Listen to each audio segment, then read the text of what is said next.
ಉದ್ಧವ ಗೀತೆಯಲ್ಲಿ ನಮ್ಮ ಉದ್ಧವನ ಪ್ರಶ್ನೆಗಳಿಗೆ ಅವಕಾಶ ಕೊಟ್ಟಿದ್ದಾನೆ. ಒಂದು ಪ್ರಶ್ನೆ ಒಂದು ಉತ್ತರ, ನೇರ ಪ್ರಶ್ನೆ ನೇರ ಉತ್ತರ. ಅದನ್ನು ಭಾಗವತ ನಮಗೆ ಕಲಿಸಿಕೊಟ್ಟಿದೆ. ಉದ್ಧವ ಕೇಳ್ತಾನೆ, ಎಷ್ಟು ಚೆನ್ನಾಗಿದೆ ನನ್ನ ಪ್ರಶ್ನೆಗಳು. ದಮ ಅಂದರೆ ಏನು? ದೇವರು ಹೇಳಬೇಕು. ದಮ ಇಂದ್ರಿಯ ನಿಗ್ರಹ ಮದ ವಿಪರ್ಯಾಸಾತ್. ದಮ ಅಂದರೆ ಏನು ಅಂದರೆ ಅಹಂಕಾರ ಇರಬಾರದು, ದಮನೇ ಇರಬಾರ್ದು. ದಮ ತಿರುಗಮುರುಗು ಮಾಡಿದರೆ ಮದ, ಅದನ್ನು ತಿರುಗುಮುರುಗು ಮಾಡಿದರೆ ಅದು ದಮ ಅಂದರೆ ಮದ ಇರಬಾರದು. ಅದನ್ನು ದೇವರು ಕಲಿಸಿಕೊಟ್ಟ. ಅಹಂಕಾರ ಎಲ್ಲಿಯೂ ಇರಬಾರದು, ಅದಕ್ಕೆ ದಮ ಅಂದರೆ ಶಾಂತೋ ದಾಂತಃ. ಹಾಗೇನೆ ದಾಂತ ಅಂದರೆ ಏನು ಅಂತ, ದಾಂತ ಅಂತಂದರೆ ಇಂದ್ರಿಯ ನಿಗ್ರಹ ಉಳ್ಳವ. ದಮಃ ಇಂದ್ರಿಯ ನಿಗ್ರಹ, ಒಂದೇ ಶಬ್ದದಲ್ಲಿ ದೇವರು ಉತ್ತರ ಕೊಡ್ತಾನೆ. ದಮ ಅಂದರೆ ಇಂದ್ರಿಯ ನಿಗ್ರಹ ಉಳ್ಳವ. ಶಮ ಅಂದರೆ ಏನು ಎಲ್ಲ ಹೇಳ್ತಾರೆ. ಶಾಂತಿ ಬೇಕು, ಶಮ ಬೇಕು ಅಂತ ಹೇಳ್ತಾರೆ. ಶಮ ಅಂದರೆ ಏನು? ಬುದ್ಧೇಹೇ ಮನ್ನಿಷ್ಠತ, ಭಗವಂತದಲ್ಲೇ ಬುದ್ಧಿ ಪ್ರವಣ ಆಗಬೇಕು, ಅದನ್ನು ಶಮ ಅಂತ ಹೇಳ್ತಾರೆ. ಹೀಗೆ ಹೇಳ್ತಾ ಹೇಳ್ತಾ ಮನೆ ಅಂದರೆ ಏನು ಅಂತ ಕೇಳ್ತಾರೆ ಉದ್ಧವ. ದೇವರು ಹೇಳ್ದ ಮನೆಯಲ್ಲಿದ್ದರೂ ದೇವರನ್ನು ಮರೆಯಬೇಡ ಅಂತ ಹೇಳಿದಾಗ ಮನೆ ಅಂದರೆ ಏನು ಅಂತ ಕೇಳ್ತಾನೆ. ಗೃಹಂ ಕಿಂ ಅಂತ ಕೇಳ್ತಾನೆ.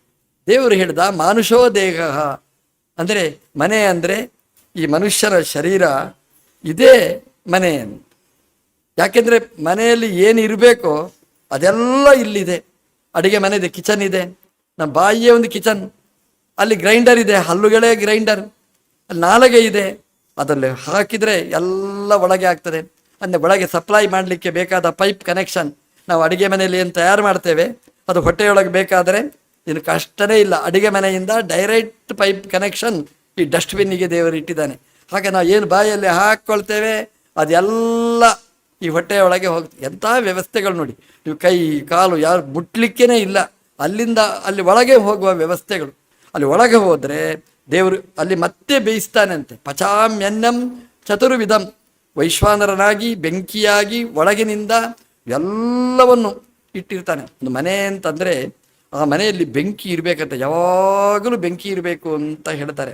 ಅಗ್ನಿಯನ್ನು ನಾವು ಆರಾಧನೆ ಮಾಡಿ, ನೀರಿರಬೇಕು, ಬೆಂಕಿ ಇರಬೇಕು, ಗಾಳಿ ಸಂಚಾರ ಆಗಬೇಕು ಅಂತ ಹೇಳ್ತಾರೆ. ಈ ಮನೆಯಲ್ಲಿಯೂ ಅಷ್ಟೇ ನೋಡಿ, ಯಾವಾಗಲೂ ಬೆಂಕಿ ಇರ್ತದೆ.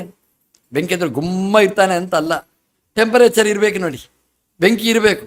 ಟೆಂಪರೇಚರೇ ಇಲ್ಲ ಅಂತಂದರೆ ಮತ್ತೆ ಡಾಕ್ಟರ್ ಹೇಳ್ತಾರೆ ಬಿಸಿ ಮಾಡಲಿಕ್ಕೆ ಸ್ಮಶಾನದ ಅಗ್ನಿಗೆ ಕೈ ಇಟ್ಕೊಂಡು ಹೋಗಿ ಅಂತ ಹೇಳ್ತಾರೆ. ಅಂದರೆ ಬಿಸಿ ಅಗ್ನಿ ಯಾವಾಗ ಭಗವಂತ ಟೆಂಪರೇಚರ್ ಮೇಂಟೆನೆನ್ಸ್ ಮಾಡ್ತಾ ಅಹಂ ವೈಶ್ವಾನರೋ ಭೂತ್ವ, ವೈಶ್ವಾನರನಾಗಿ ಈ ಮನೆಯಲ್ಲಿ ಭಗವಂತ ಇರ್ತಾನೆ. ಯಾವುದು ಬೇಡ ಅದು ಹೋಗಲಿಕ್ಕೆ ಟಾಯ್ಲೆಟ್ ವ್ಯವಸ್ಥೆ ಎಲ್ಲ ಬೇಡವಾದ್ದು ಅನಾಯಾಸವಾಗಿ ಹೋಗುವ ವ್ಯವಸ್ಥೆಗಳು ಇದೆಲ್ಲ ಈ ಮನೆಯಲ್ಲಿ. ಏನು ದೀಪಗಳು, ಶ್ರೋತ್ರಂ ಚಕ್ಷು ಸ್ಪರ್ಶನಂಚ, ಎಲ್ಲ 5 ಇಂದ್ರಿಯಗಳು, ಒಳಗಿನಿಂದ ಮನಸ್ಸಿನ ಇಂದ್ರಿಯ ಒಳಗಿನ ದೀಪ, ಜ್ಞಾನ ದೀಪವನ್ನು ಉರಿಸಲಿಕ್ಕೆ ಬೇಕಾದ ದೀಪಗಳ ವ್ಯವಸ್ಥೆ, ಅದು ಎಲ್ಲ ಮನೆಯಲ್ಲಿ. ನಲ್ಲಿ ವ್ಯವಸ್ಥೆಗಳಿರ್ತವೆ ನೋಡಿ, ಒಂದು ಕಡೆಯಿಂದ ಒಂದೇ ಕಡೆ ಸಪ್ಲೈ ಮಾಡಲಿಕ್ಕೆ. ಕಾಲಿನ ಅಡಿಯಿಂದ ನೆತ್ತಿಯ ತನಕ, ನೆತ್ತಿಯಿಂದ ಕಾಲಿನ ಅಡಿ ತನಕ ನರ್ವಸ್ ಸಿಸ್ಟಮ್ ಇದೆ ನೋಡಿ. ಎಲ್ಲ ಪೈಪ್ಸ್ನಲ್ಲಿ ಏನೆಲ್ಲ ಹೋಗಬೇಕು ಎಲ್ಲ ವ್ಯವಸ್ಥೆಗಳು. ಎಷ್ಟು ಪೈಪ್ಸ್ ಇದೆ, ಡಾಕ್ಟ್ರಿಗೆ ತೆಗೆದರೆ ಕಷ್ಟ, ಅದನ್ನು ಬಿಚ್ಚು ಒಳಗೆ ಸೇರಿಸಲಿಕ್ಕೆ ಅಷ್ಟು ಪೈಪ್ಸ್ ಇದೆ. ನಮ್ಮ ಎಲೆಕ್ಟ್ರಿಷಿಯನ್ ಬಂದರೆ ಮನೆಯದ್ದು ರಿಪೇರಿ ಮಾಡ್ತಾರೆ ನೋಡಿ, ಪಾಪ ಒದ್ದಾಡ್ತಾ ಇರ್ತಾರೆ. ಅದು ಯಾವ ಪೈಪು, ಯಾವ ಡೈನೇಜ್ ಹೋಗೋದು ಯಾವುದು, ಒಳ್ಳೆಯದು ನೀವು ಕುಡಿಯುವ ನೀರು ಯಾವುದು, ಒದ್ದಾಡ್ತಾ ಇರ್ತಾನೆ. ನಮ್ಮ ದೇವರು ಈ ಪೈಪ್ ಕನೆಕ್ಷನ್ಗಳು ಕೊಟ್ಟಿದ್ದಾನೆ. ಒಂದು ನರ್ವಸ್ ಸಿಸ್ಟಮ್ ವ್ಯತ್ಯಸ್ತ ಆದರೂ ಜೀವನವೇ ಅಸ್ತವ್ಯಸ್ತ ಆಗುತ್ತೆ. ಆ ಕನೆಕ್ಷನ್ ಕೊಡಬೇಕಾದ್ರೆ ಅದು ಏನು ವ್ಯವಸ್ಥೆ, ಅದು ಭಗವಂತನದ್ದು. ದೇವರು ಹೇಳಿದ ಮನೆ ಅಂತಂದರೆ ಮಾನುಷೋ ದೇಹ, ಈ ಮನುಷ್ಯರ ದೇಹ ನೋಡಿ. ಮನೆ ಕಟ್ಟಬೇಕಾದ್ರೆ ನೋಡಿ ನೀವು ಮನೆ ಕಟ್ಟಿ. ಅಲ್ರಿ, ಮನೆಯಲ್ಲಿ ಏನಿರಬೇಕು? ದೇವರಿರಬೇಕು. ದೇವರಿರಲಿಕ್ಕೆ ಮನೆ ಉಂಟಾ? ಇದೆ ಅಂತ ಹೇಳ್ತದೆ. ಯೋ ವೇದನಿ ತಂಗುಹಾಯಾಮ್, ಹೃದಯದಲ್ಲಿ ಒಂದು ಗುಹೆ ಇದೆ. ಆ ಗುಹೆ ದೇವರ ಮನೆ, ಮಡೀ ಮನೆ. ಯಾರಿಗೂ ಹೋಗ್ಲಿಕ್ಕೆ ಆಗುವುದಿಲ್ಲ, ಯಾರಿಗೂ ಗೊತ್ತೂ ಆಗುವುದಿಲ್ಲ. ಯಾಕೆಂದರೆ ಹೃದಯ ಗುಹೆ, ಹೃದಯ ನೋಡಿರ್ತೀರಿ, ಹೃದಯದ ಗುಹೆ ನೋಡಿರುವುದಿಲ್ಲ. ಯಾವ ಡಾಕ್ಟ್ರಿಗೂ ಕಾಣುವುದಿಲ್ಲ. ಅಲ್ಲಿ ಕೂತು ಯಜಮಾನ ಈ ಜೀವನ ಜೊತೆಗೆ ನಮ್ಮ ದೇವರು ಇರ್ತಾನೆ ಅಂತೆ. ಆ ಜೀವನಿಗೆ ಏನೇನು ಬೇಕೋ ಎಲ್ಲ ವ್ಯವಸ್ಥಾಪಕನಾಗಿ ಕೂತು ಎಲ್ಲವನ್ನು ಮಾಡಿಸ್ತಾನೆ ಅಂತ. ಗೃಹಂ ಮಾನುಷೋ ದೇಹ. ಈ ಉದ್ಧವನ ಪ್ರಶ್ನೆಗಳಿಗೆಲ್ಲ ದೇವರು ಸರಿಯಾದಂತಹ ಉತ್ತರವನ್ನು ನೀಡಿದ್ರು. ಏನೇನು ಕೇಳಿದ ಅದು ನ್ಯೂ ಟೈಪ್ಸ್ ಕ್ವಶನ್ ಅಂತ ಹೇಳ್ತೇವೆ ನೋಡಿ. ಒಂದು ಪ್ರಶ್ನೆಗೆ ಅಷ್ಟೇ ಉತ್ತರ, ಅದಕ್ಕೆ ಅರ್ಧ ಮಾರ್ಕ್. ದೇವ್ರದ್ದು ಅರ್ಧ ಮಾರ್ಕ್ ಅಲ್ಲ, ಪೂರ್ಣ ಮಾರ್ಕ್ ಕೊಡತಕ್ಕಂತಹ ಪ್ರಶ್ನೋತ್ತರಗಳು ಶ್ರೀಮದ್ ಭಾಗವತದಲ್ಲಿದೆ. ಉದ್ಧವನನ್ನು ನಿಮಿತ್ತವಾಗಿಟ್ಟುಕೊಂಡು ಅವನ ಪ್ರಶ್ನೆಗಳಿಗೆಲ್ಲ ದೇವರು ಉತ್ತರಿಸ್ತಾನೆ. ಜ್ಞಾನದ ಬಗ್ಗೆ ಹೇಳ್ತಾನೆ, ಭಕ್ತಿಯ ಬಗ್ಗೆ ಹೇಳ್ತಾನೆ, ವೈರಾಗ್ಯದ ಬಗ್ಗೆ ಹೇಳ್ತಾನೆ, ದೇವರ ಬಗ್ಗೆ ಹೇಳ್ತಾನೆ. ಯಾವುದು ಮುಟ್ಲಿಲ್ಲ, ಸಬ್ಜೆಕ್ಟೇ ಇಲ್ಲ ಅಂತ ವಿಸ್ತೃತವಾದ ಉದ್ಧವ ಗೀತೆ. ಭಗವಂತನ ವಿಭೂತಿ ರೂಪವನ್ನು ಹೇಳ್ತಾನೆ. ದೇವರು ಎಲ್ಲೆಲ್ಲಿರ್ತಾನೆ ಭಗವದ್ಗೀತೆಯಲ್ಲಿ ಇದೆ ನೋಡಿ, ಭಗವಂತನ ವಿಭೂತಿಯನ್ನು ಹೇಳ್ತಕ್ಕಂತಹದ್ದು. ಹಾಗೇನೆ ಇಲ್ಲಿಯೂ ಕೂಡ ವಿಭೂತಿ ಹೇಳ್ತಾನೆ. ಅವನು ಹೇಳ್ತಾನೆ ಅಹಂ ಸೌಮ್ಯಂ ಅಂತ ಹೇಳ್ತಾನೆ. ನಾನು ಗುಣಗಳಲ್ಲಿ ಸೌಮ್ಯ ಗುಣದಲ್ಲಿ ಇದ್ದೇನೆ ಅಂತ ಹೇಳ್ತಾನೆ. ಸೌಮ್ಯ ಗುಣ ನಾವು ಹೇಳ್ತೇವೆ ನೋಡಿ, ಏನ್ರಿ ಎಷ್ಟು ಒಳ್ಳೆಯವ ಪಾಪ ಅಂತ. ಸೌಮ್ಯ ಗುಣ, ಅದರಲ್ಲಿ ಭಗವಂತನ ವಿಭೂತಿ ರೂಪ ಇದೆ. ಆಚಾರ್ಯರು ಈ ಶಬ್ದಕ್ಕೆ ವ್ಯಾಖ್ಯಾನ ಮಾಡಿದ್ದಾರೆ. ಸೌಮ್ಯ, ಸೌಮ್ಯ ಅಂತಂದರೆ ಬರೀ ಮಂದ ಅಂತ ಅಷ್ಟೇ ಅರ್ಥ ಅಲ್ಲ. ಸೌಮ್ಯ ಅಂತಂದರೆ ಮಹಾಜ್ಞಾನಿ ಅಂತ ಅರ್ಥ. ಅಷ್ಟು ವ್ಯಾಖ್ಯಾನ ಮಾಡಿದ್ದಾರೆ. ಅದು ಹೇಗ್ರಿ?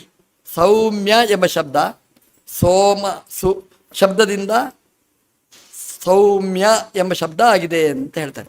ಸೋಮನಿಗೆ ಸಂಬಂಧಪಟ್ಟದ್ದು ಸೌಮ್ಯ. ಸೋಮ ಅಂದರೆ ಏನು? ಉಮೆಯಿಂದ ಕೂಡಿದವ ಸೋಮ. ನಮಗೊತ್ತು, ಉಮಾ ಅಂದರೆ ಪಾರ್ವತಿ, ಅವತರಕ್ಕೆ ಕೂಡಿದ ಪರಮೇಶ್ವರ ಅಂತ. ಆಚಾರ್ಯರು ಹೇಳ್ತಾರೆ ಜ್ಞಾನಿ ಅಂತ ಅರ್ಥ ಅಂತ. ಅದು ಹೇಗೆ? ಉಮಾ ಅಂದರೆ ಏನು? ಉತ್ಕೃಷ್ಟವಾದ ಮಾ ಅಂದರೆ ಜ್ಞಾನ. ಉಮಾ ಅಂದರೆ ಉತ್ಕೃಷ್ಟವಾದ ಜ್ಞಾನ. ಸೋಮ ಅಂದರೆ ಉತ್ಕೃಷ್ಟ ಜ್ಞಾನದಿಂದ ಸಹಿತನಾದವ. ಸೌಮ್ಯ ಅಂದರೆ ಉತ್ಕೃಷ್ಟವಾದ ಜ್ಞಾನ. ಅಂದರೆ ನಾನು ಎಲ್ಲಿದ್ದೇನೆ, ಭಗವಂತನ ವಿಭೂತಿ ರೂಪ ಎಲ್ಲಿದೆ ಅಂತಂದರೆ ಜ್ಞಾನದಲ್ಲಿ, ಜ್ಞಾನ ಉಳ್ಳವರಲ್ಲಿ ಭಗವಂತನ ವಿಭೂತಿ ರೂಪ ಇದೆ. ಹಾಗೆ ಜ್ಞಾನಿಗಳಲ್ಲಿ ಭಗವಂತನನ್ನು ಕಾಣುವುದು ಸುಲಭ. ಯಾಕಂದರೆ ಭಗವಂತನ ಜ್ಞಾನದ ಕಾರ್ಯ ಜ್ಞಾನಿಗಳಲ್ಲಿ ನಾವು ನೋಡ್ತೇವೆ ಅಂತ. ಹೀಗೆ ಭಗವಂತನ ವಿಭೂತಿ ರೂಪಗಳ ಬಗ್ಗೆ ಹೇಳಿದ್ದಾರೆ. ಅದು ಹೇಳದೇ ಇದ್ದ ಅಂಶ ಯಾವುದೂ ಇಲ್ಲ. ಎಲ್ಲವನ್ನು ಹೇಳಿ ಉದ್ಧವನಿಗೆ ಹೇಳ್ತಾನೆ, ಗಚ್ಚೋದ್ಧವ ಮಯಾದಿಷ್ಟ ಬದರಿಯಾಕ್ಯಂ ಮಮಾಶ್ರಮಂ ತತ್ರ ಮತ್ಪಾದ ತೀರ್ಥೋದ ಸ್ನಾನೋಪಸ್ಪರ್ಶನೈ ಶುಚಿ ಈಕ್ಷಯ ಅಲಕನಂದಾಯ ನಿರ್ಧೂತಾತ್ ಶೇಷ ಕಲ್ಮಶ. ನೀನು ಬದರಿಗೆ ಹೋಗು, ನಾರಾಯಣ ದೇವರ ಸೇವೆಯನ್ನು ಮಾಡು, ಪಾಠ ಪ್ರವಚನ ಮಾಡು. ಅಲ್ಲಿ ಮಂದಾಕಿನಿ ಹರಿತಾ ಇದ್ದಾಳೆ, ಅಲ್ಲಿ ಅವಗಾಹನೆ ಮಾಡು, ಸ್ನಾನ ಮಾಡು. ತತ್ರ ಮತ್ಪಾದ ತೀರ್ಥ ಉಪಸ್ಪರ್ಶನೈ, ಅಲ್ಲಿ ಆ ತೀರ್ಥವನ್ನು ಸ್ನಾನ ಮಾಡಿ ನೀನು ಶುದ್ಧನಾಗಿರು, ಭಗವಂತನ ಆರಾಧನೆ ಮಾಡು. ಉದ್ಧವನಿಗೆ ಜವಾಬ್ದಾರಿ ಕೊಟ್ಟು ಕಳಿಸ್ತಾನೆ ಅಂತ. ಜ್ಞಾನದ ಮೇಲೆ ಎಷ್ಟು ಪ್ರೀತಿ ದೇವರಿಗೆ ಅಂತಂದರೆ ಆ ಜ್ಞಾನದ ಸಂರಕ್ಷಣೆ ಅದು ತುಂಬ ಮುಖ್ಯವಾಗಿರತಕ್ಕ ಅಂಶ. ಅದನ್ನು ಕಲಿಸಿಕೊಟ್ಟು ಭಗವಂತ ತೀರ್ಮಾನ ಮಾಡ್ತಾನೆ, ನಾನು ಈ ಭೂಮಿಯನ್ನು ಬಿಡಬೇಕು ಅಂತ ತೀರ್ಮಾನ ಮಾಡ್ತಾನೆ. ಅಷ್ಟರಲ್ಲಿ ಶಾಪವನ್ನು ಕೊಡಿಸ್ತಾನೆ. ಏನು ಶಾಪ ಅಂತಂದರೆ, ಈ ಯಾದವರಿಗೆ ಒಂದು ದುರ್ಬುದ್ಧಿ ಬಂತು. ಋಷಿಗಳನ್ನು ಪರೀಕ್ಷೆ ಮಾಡಬೇಕು ಅಂತ ಗರ್ಗಾದಿ ಋಷಿಗಳಿದ್ದಾರೆ, ಅವರ ಹತ್ರ ಬರ್ತಾರೆ. ಸಾಂಬನನ್ನು ಕರ್ಕೊಂಡು ಬರ್ತಾರೆ. ಸಾಂಬನಿಗೆ ಗರ್ಭಿಣಿಯ ವೇಷ ಹಾಕಿರ್ತಾರೆ. ಸಾಂಬ ಹುಡುಗಿಯ ವೇಷ, ಅದು ಗರ್ಭಿಣಿಯ ವೇಷ ಹಾಕಿ ಕರ್ಕೊಂಡು ಬಂದು ಕೇಳ್ತಾರೆ, ಇವಳು ಯಾವ ಮಗುವನ್ನು ಹಡಿತಾಳೆ ಅಂತ. ಅವ್ರು ಸ್ಕ್ಯಾನ್ ಮಾಡಿದರು, ಕೋಪವಂತವರಿಗೆ. ಅವರು ಹೇಳಿದರು, ಒನಕೆಯನ್ನು ಹಡಿತಾಳೆ. ಒನಕೆ ಅಂತಂದ್ರೆ ಇವತ್ತೆಲ್ಲ ಇಲ್ಲ, ಮ್ಯೂಸಿಯಮ್ಮಲ್ಲಿ ನೋಡ್ಬೇಕು ನೀವು. ಒನಕೆ ಅಂತಂದರೆ ಈ ಭತ್ತವನ್ನು ಕುಟ್ಟಿ ಆ ಸಿಪ್ಪೆಯನ್ನು ತೆಗೆಯುವಂಥದ್ದು ಒನಕೆ. ಅದನ್ನು ಕುಟ್ಟಿದರೆ ಸಿಪ್ಪೆ ಬೇರೆ ಆಗ್ತದೆ, ಅಲ್ಲಿ ಅಕ್ಕಿ ಬರ್ತದೆ. ಆ ಒನಕೆಯನ್ನು ಹಡಿತಾಳೆ ಅಂತ ಹೇಳಿದ್ರು. ಹಡಿತಾಳೆ ಅಲ್ಲ, ಒನಕೆಯನ್ನು ಹಡಿತಾನೆ ಅಂತಲೇ ಸ್ಕ್ಯಾನ್ ಮಾಡಿ ಹೇಳಿದರು. ನಮ್ಮ ಡಾಕ್ಟ್ರ ಸ್ಕ್ಯಾನಿಂಗ್ ಆದರೂ ಆಚೆ ಈಚೆ ಆಗ್ತದೆ. ಅವರು ಕ್ಯಾನ್ಸರ್ ಅಂತ ಹೇಳ್ತಾರೆ, ಕ್ಯಾನ್ಸರ್ ಇರುವುದಿಲ್ಲ. ಏನು ರೋಗ ಇಲ್ಲ ಅಂತ ಹೇಳ್ತಾರೆ, ಕ್ಯಾನ್ಸರ್ ಬಂದಿರ್ತದೆ. ಸ್ಕ್ಯಾನಿಂಗ್ ತಪ್ಪಾಗಿ ಬಿಡ್ತದೆ. ಆದರೆ ಜ್ಞಾನಿಗಳ ಸ್ಕ್ಯಾನಿಂಗ್ ಎಲ್ಲಿಯೂ ಹಾಳಾಗುವುದಿಲ್ಲ. ಆ ಜ್ಞಾನಿಗಳು ಸ್ಕ್ಯಾನ್ ಮಾಡಿದರು, ಈ ಸಾಂಬನ ಗರ್ಭದಲ್ಲಿ ಒನಕೆ ತುಂಬಿದೆ, ಅದನ್ನೇ ಹಡಿತಾಳೆ ಅಂತ. ಎಲ್ಲ ಬೆಚ್ಚಿ ಬಿದ್ದರು. ಗುಟ್ಟಲ್ಲಿ ಕೊಂಡೋಗಿ ಆ ಬಟ್ಟೆ ತೆಗೆದು ನೋಡ್ತಾರೆ, ಒನಕೆ. ಅಲ್ಲಿ ಹೋಗುವಾಗ ಏನೂ ಇರಲಿಲ್ಲ, ಬರುವಾಗ ಒನಕೆ. ವಾಚ ಮರ್ತೋನುಧಾವತಿ. ಆ ಋಷಿಗಳು ಹೇಳಿದರೆ ಅಲ್ಲಿ ವಸ್ತು ತಯಾರಾಗುತ್ತೆ. ಅದನ್ನು ಏನು ಇದೆ ಅಂತ ನೋಡಿ ಹೇಳುವುದಲ್ಲ, ಅವರು ಹೇಳಿದಾಗ ಆ ವಸ್ತು ಅಲ್ಲಿ ಇದು ಜ್ಞಾನಿಗಳ ಸೃಷ್ಟಿಯ ಜನ್ಮಾದ್ಯಸ್ಯ ಯತಃ ಸೃಷ್ಟಿಯ ವೈಭವ, ಜ್ಞಾನಿಗಳಿಗೇ ಸೃಷ್ಟಿಯ ವೈಭವ ಹೀಗಿದ್ದರೆ ಭಗವಂತನ ಸೃಷ್ಟಿಯ ವೈಭವ ಹೇಗಿರಬೇಕು? ಅದನ್ನು ಭಯ ಆಯಿತು ಅವರಿಗೆ. ವನಕ್ಕೆ ನೋಡ್ತಾರೆ, ಅಲ್ಲಿ ಕಬ್ಬಿಣದ ಮುಳ್ಳಿದೆ, ಅದನ್ನು ಏನು ಮಾಡಬೇಕು? ಉಗ್ರಸೇನ ಮಹಾರಾಜರಿಗೆ ಹೇಳ್ತಾರೆ. ಉಗ್ರಸೇನ ಹೇಳ್ತಾನೆ, ಅದನ್ನು ತುಂಡು ತುಂಡು ತುಂಡು ಮಾಡಿ ಸಮುದ್ರಕ್ಕೆ ಬಿಸಾಡಿ, ಅಂದರೆ ಸಮಸ್ಯೆ ಪರಿಹಾರ ಆಯಿತು ಅಂತ. ಇದು ಏನು ಮಾಡಿದ್ರು ಕತೆ ಗೊತ್ತಾ? ಒಂದು ಕಡೆ ಇದ್ದ ಸಮಸ್ಯೆಯನ್ನು ತುಂಡು ಮಾಡಿ ಊರಿಡೀ ಹರಡಿದಾಗ ಆಯಿತು. ಅದು ಅಲ್ಲಿ ಹೋದರೆ ಸಮುದ್ರ ತೀರ, ಪ್ರವಾಸದಲ್ಲಿ ಸಮುದ್ರ ತೀರದಲ್ಲಿ ಅದು ಮುಳ್ಳಿನ ಮರವಾಗಿ ಮೇಲೆ ಮರ ಇತ್ತು, ಆ ಕೊರಡಿತ್ತು, ಅದು ಮರ ಆಯಿತು, ಮುಳ್ಳಿನ ಮರ ಆಯಿತು. ಆ ವನಕ್ಕೆಯಲ್ಲಿದ್ದ ಕಬ್ಬಿಣದ ತುಂಡಿತ್ತು, ಒಂದು ಮೀನು ನುಂಗಿತು, ಅದನ್ನೊಬ್ಬ ಬೆಸ್ತ ವ್ಯಾಧ ಅದನ್ನು ತನ್ನ ಬಾಣಕ್ಕೆ ಸಿಕ್ಕಿಸಿ ತನ್ನ ಬತ್ತಳಿಕೆಯಲ್ಲಿ ಇಟ್ಟುಕೊಂಡಂತೆ.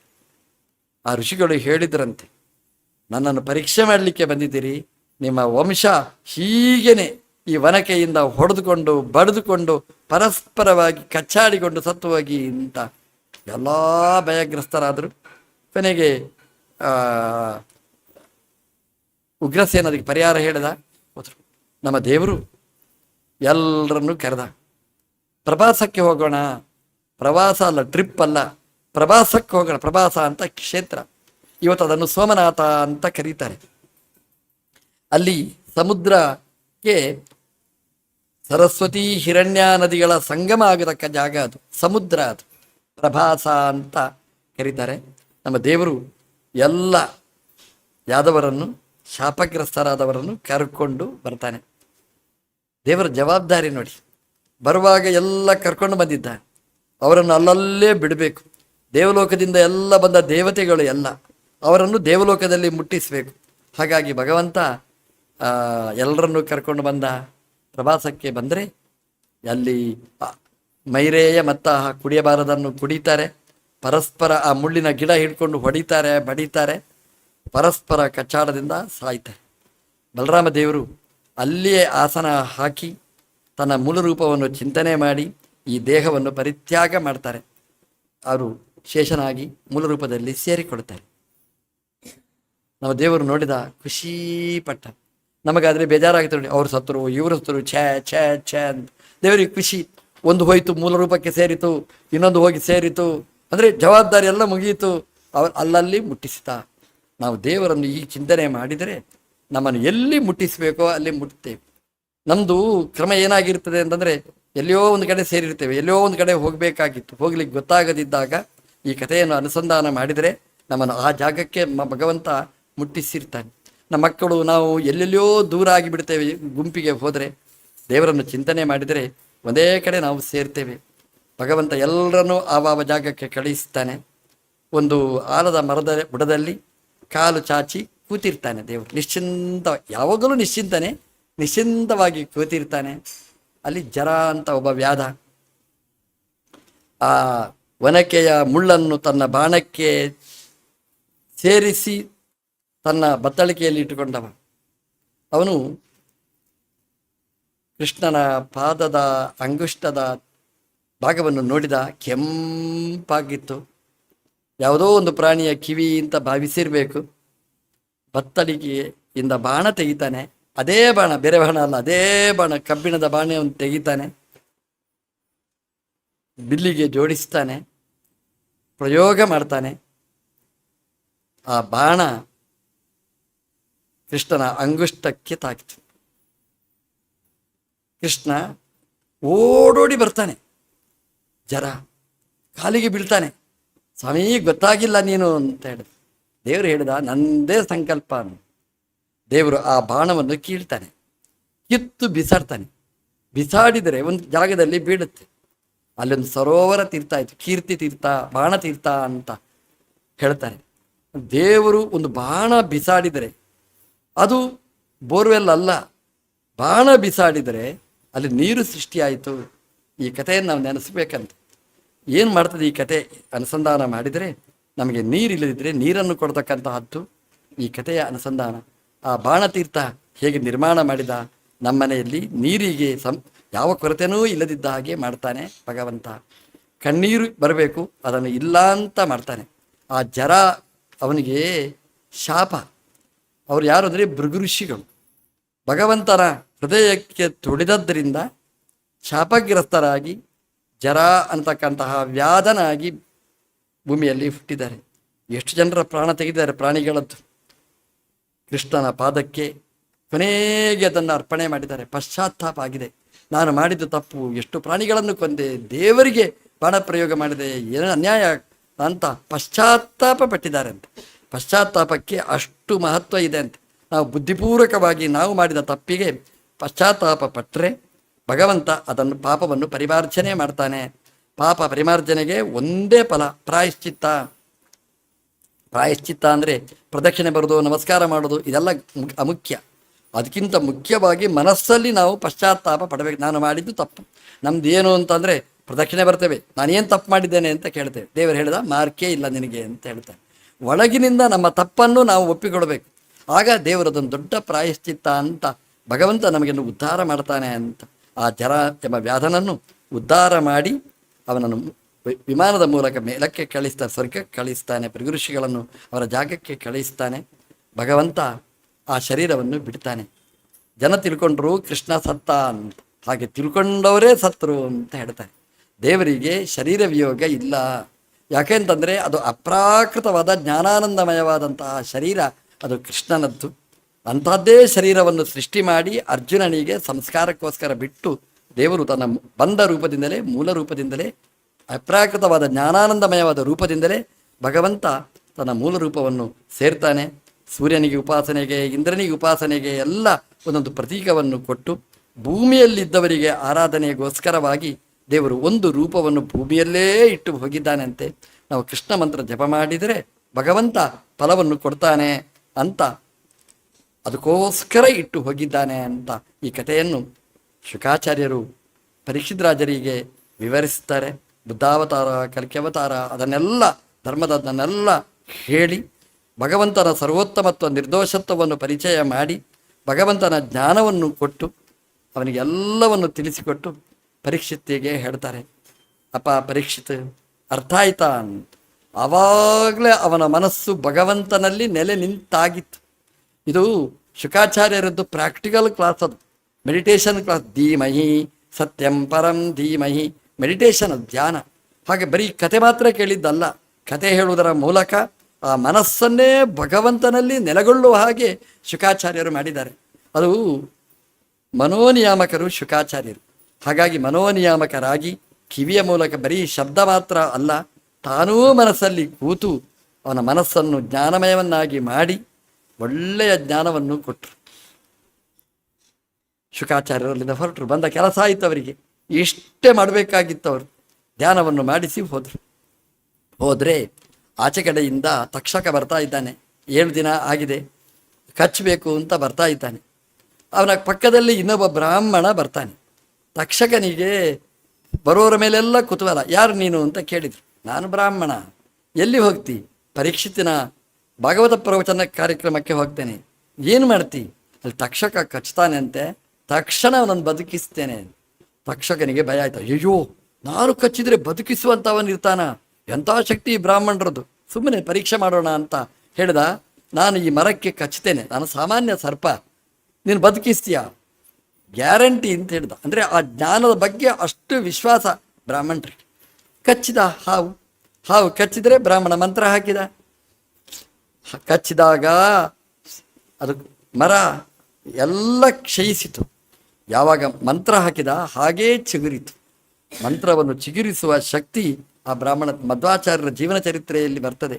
ಅವರು ಯಾವ ಔಷಧಿ ಅಂತ ಮಂತ್ರವನ್ನು ಹೇಳಿದರೆ ಆ ಬೀಜ ಅಂಕುರ ಆಯಿತು, ಮೊಳಕೆ ಒಡೆಯಿತು, ಹೆಮ್ಮರವಾಗಿ ಬೆಳೆದ ಕಥೆಯನ್ನು ಮಧ್ವವಿಜಯ ಉಲ್ಲೇಖ ಮಾಡುತ್ತೆ. ಭಾಗವತೋತ್ತಮರು ಅವರು, ಭಾಗವತ ಹೇಳಿರ್ತಕ್ಕಂತಹ ಕತೆ. ಹಾಗೆಯೇ ತಕ್ಷಕ ಬೆಚ್ಚಿ ಬಿದ್ದ. ಬ್ರಾಹ್ಮಣನಿಗೆ ಹೇಳ್ದ, ಬೇಕಾದಷ್ಟು ವಜ್ರ ವೈಡೂರ್ಯ ಕೊಡ್ತೇನೆ, ನೀನು ವಾಪಸ್ ಹೋಗು. ಆಯಿತು ಅಂತ ಹೇಳಿದ. ಬ್ರಾಹ್ಮಣರು ಅಲ್ಪ ತೃಪ್ತರು, ಇನ್ನೊಬ್ಬರಿಗೆ ಉಪಕಾರ ಆಗುದಾದ್ರೆ ಆಗಲಿ ಅಂತ ಅಲ್ಲಿಂದಲೇ ಹೊರಟು ಹೋದರು. ತಕ್ಷಕ ನಿಸ್ಸಂಕೋಚವಾಗಿ ಬರ್ತಾನೆ, ಪರೀಕ್ಷಿತಿಗೆ ಕಚ್ತಾನೆ. ಜನ ಹೇಳಿದ್ರು ಪರೀಕ್ಷಿತ್ ತಕ್ಷಕ ಕಚ್ಚಿ ಸತ್ತ. ಭಾಗವತ ಹೇಳುತ್ತೆ, ನೀವು ತಪ್ಪು ವ್ಯಾಖ್ಯಾನ ಮಾಡಿದ್ದೀರಿ. ಯಾಕೆಂತಂದರೆ ಪರೀಕ್ಷಿತ ಆವಾಗಲೇ ಶರೀರ ಬಿಟ್ಟಾಗಿತ್ತು, ಶರೀರದ ವ್ಯಾಮೋಹವನ್ನೇ ಬಿಟ್ಟಿದ್ದ. ಶರೀರವನ್ನು ಬಿಟ್ಟು ಅವನು ಎತ್ತರಕ್ಕೆ ಏರಿದ್ದ, ದೇವರಲ್ಲಿ ಮನಸ್ಸು ನೆಲೆಸಿಕೊಳ್ಳಿದ್ದ. ಹಾಗಾಗಿ ಶರೀರದ ಮೇಲೆ ಅಭಿಮಾನನೇ ಅವನಿಗಿಲ್ಲ. ಶರೀರ ಎಂಬುದು ಪ್ರತ್ಯೇಕವಾಗಿ ಬಿಟ್ಟಿತ್ತು. ತಕ್ಷಕ ಕಚ್ಚಿದ್ದು ಪರೀಕ್ಷಿತ್ ಬಿಟ್ಟ ಶರೀರವನ್ನು ಕಚ್ಚಿದ್ದಷ್ಟೇ, ಅದು ಸುಟ್ಟಿತು. ಪರೀಕ್ಷಿತನನ್ನು ಮುಟ್ಲಿಕ್ಕೆ ಏನೂ ಆಗಲಿಲ್ಲ. ಆವಾಗಲೇ ಅವನು ಹೊರಟಾಗಿತ್ತು. ವಿಮಾನ ಬಂತು, ಅದರಲ್ಲಿ ಕೂತ ಪರೀಕ್ಷಿತ್ ಭಗವಂತನ ಲೋಕವನ್ನು ಸೇರಿದ. ಬೇಜೆ ಖಗೇಂದ್ರ ಧ್ವಜಪಾದ ಮೂಲಂ, ಗರುಡಧ್ವಜನ ಪಾದ ಮೂಲವನ್ನು ಸೇರಿದ. ಭಾಗವತ ಹೇಳುತ್ತೆ, 7 ದಿನ ಭಾಗವತ ಕತೆ ಕೇಳಿದ ಪರೀಕ್ಷಿತ್ ಏನಾದ? ನಮ್ಮೆಲ್ಲ ಹೇಳೋದುಂಟು, 7 ದಿನ ಭಾಗವತ ಕೇಳಿದ ಪರೀಕ್ಷಿತ್ ಸತ್ತೇ ಹೋದ, 7 ದಿನ ಭಾಗವತ ಕೇಳಿದರೆ ನಾವು ಸತ್ತೇ ಹೋಗ್ತೇವೆ ಅಂತ ಅನುಸಂಧಾನ ಮಾಡಿದರೆ ಸಾಯ್ತೇವೆ ಅಷ್ಟೇ. ಪರೀಕ್ಷಿತ್ ಸಾಯಲಿಲ್ಲ ಅಂತ ಹೇಳುತ್ತೆ. ಪರೀಕ್ಷಿತ್ ಅಜರಾಮರನಾಗಿದ್ದಾನೆ ಅಂತ. ಪರೀಕ್ಷಿತ್ ಸತ್ತಿದ್ದರೆ ಇವತ್ತು ಚೆನ್ನೈಯಲ್ಲಿ ಅಡಂಬಾಕದಲ್ಲಿ ಕೃಷ್ಣನವರ ಮನೆಯಲ್ಲಿ ನಾವಿಲ್ಲಿ ಭಾಗವತ ಹೇಳಲಿಕ್ಕಿತ್ತ, ಪರೀಕ್ಷಿತನ ಕಥೆ ಹೇಳಲಿಕ್ಕಿತ್ತ. ಪರೀಕ್ಷಿತ್ ಸಾಯಲಿಲ್ಲ, ಇಡೀ ಪ್ರಪಂಚದಲ್ಲಿ ವ್ಯಾಪಿಸಿದ್ದಾನೆ ಪರೀಕ್ಷಿತ್. ಇವತ್ತು ಪರೀಕ್ಷಿತ್ ಜೀವಂತವಾಗಿರುವ ಕತೆ, ಸತ್ತ ಕಥೆಯನ್ನು ಅಲ್ಲ. ಭಾಗವತ ಇಲ್ಲಿ ಮಾರ್ಕಂಡೇಯರ ಕಥೆಯನ್ನು ಹೇಳುತ್ತೆ. ಪ್ರಳಯ ಕಾಲದಲ್ಲಿ ಆ ಪ್ರಳಯ ಜಲದಲ್ಲಿ ಆಲದ ಎಲೆಯ ಮೇಲೆ ನಮ್ಮ ದೇವರನ್ನು ಕಂಡಂತಹ ಮಾರ್ಕಂಡೇಯರ ಕಥೆಯನ್ನು ಭಾಗವತ ಉಲ್ಲೇಖ ಮಾಡಿದೆ. ಈ ಕಥೆಯನ್ನು ನಾವು ಕೇಳಿದರೆ ಪ್ರಳಯದಂತಹ ದುರವಸ್ಥೆ ಕಾಲದಲ್ಲಿ ಭಗವಂತ ನಮಗೆ ದರ್ಶನ ಕೊಟ್ಟು ಅನುಗ್ರಹ ಮಾಡ್ತಾನೆ ಅನ್ನುವ ಚಿಂತನೆ ಇಲ್ಲಿದೆ. ಈ ಕಥೆಯನ್ನು ಶುಕಾಚಾರ್ಯರು ಪರೀಕ್ಷಿತಿಗೆ ಹೇಳುವಾಗ ಸೂತರು ಕೇಳಿದ್ದಾರೆ. ಅವರು ಶೌನಕರ ಯಾಗಶಾಲೆಯಲ್ಲಿ ಬಂದು ಅದನ್ನು ನೈಮಿಷಾರಣ್ಯದಲ್ಲಿ ಪ್ರವಚನ ಮಾಡಿದ ಕಥೆಯನ್ನು ಭಾಗವತ ಉಲ್ಲೇಖ ಮಾಡಿದೆ. ಕೊನೆಗೆ ಇದರ ಸಮರ್ಪಣೆಯನ್ನು ಸೂತಾಚಾರ್ಯರು ಮಾಡಿದ್ದಾರೆ. ನಾಮ ಸಂಕೀರ್ತನಂ ಯಸ್ಯ ಸರ್ವ ಪಾಪ ಪ್ರಣಾಶನಂ ಸರ್ವ ದುಃಖೋಪಶಮಃ ತನ್ನಮಾಮಿ ಹರಿಂ ಪರಂ. ಭಗವಂತನನ್ನು ನಾನು ನಮಸ್ಕರಿಸ್ತೇನೆ ಅಂತ ಕೊನೆಗೆ ಹೇಳ್ತಾರೆ. ಯಾಕೆ ಅಂತಂದರೆ ದೇವರ ನಾಮ ಸಂಕೀರ್ತನೆ ಮಾಡಿದರೆ ಎಲ್ಲ ಪಾಪ ನಾಶ ಆಗ್ತದೆ, ಸರ್ವ ದುಃಖ ಶಮನಂ, ಎಲ್ಲ ದುಃಖ ಪರಿಹಾರ ಆಗ್ತದೆ. ಹರಿ ಅಂತ ದೇವರಿಗೆ ಹೆಸರು. ನಮ್ಮ ಎಲ್ಲ ದುಃಖವನ್ನು ಬಗೆಹರಿಸತಕ್ಕಂತಹ ದೇವರು. ಅದನ್ನು ಕಥೆಯನ್ನು ಶ್ರೀಮದ್ ಭಾಗವತ ಅದನ್ನು 18,000 ಶ್ಲೋಕದಲ್ಲಿ ಭಾಗವತ ವಿವರಣೆ ಮಾಡಿರ್ತಕ್ಕಂತಹದ್ದು. ಇಂತಹ ಭಾಗವತದಲ್ಲಿ ನಮ್ಮ ದೇವರು ಕೃಷ್ಣ ಸನ್ನಿಹಿತನಾಗಿರ್ತಾನೆ. ಅಂತಹ ಕಥೆಯನ್ನು ಯಥಾಶಕ್ತಿಯಾಗಿ ಅಲ್ಪ ಕಾಲದಲ್ಲಿ ನಾವು ಕೆಲವು ಶಬ್ದಗಳನ್ನು ಮಾತ್ರ ಇಲ್ಲಿ ನಾವು ಹೇಳಿದ್ದೇವೆ. ಈ ಭಾಗವತ ನಮ್ಮ ಗುರುಗಳಾದ ಎಲ್ಲ ಜ್ಞಾನಿಗಳ ಪರಂಪರೆ ಆಚಾರ್ಯ ಮಧ್ವರು ಅವರ ಒಳಗೆ ಕೂತ ರಾಮಕೃಷ್ಣ ವೇದವ್ಯಾಸ ಭಿನ್ನನಾದ ಆ ರಾಮದೇವರಿಗೆ ಇದನ್ನು ಕೃಷ್ಣಾರ್ಪಣ ಮಸ್ತು.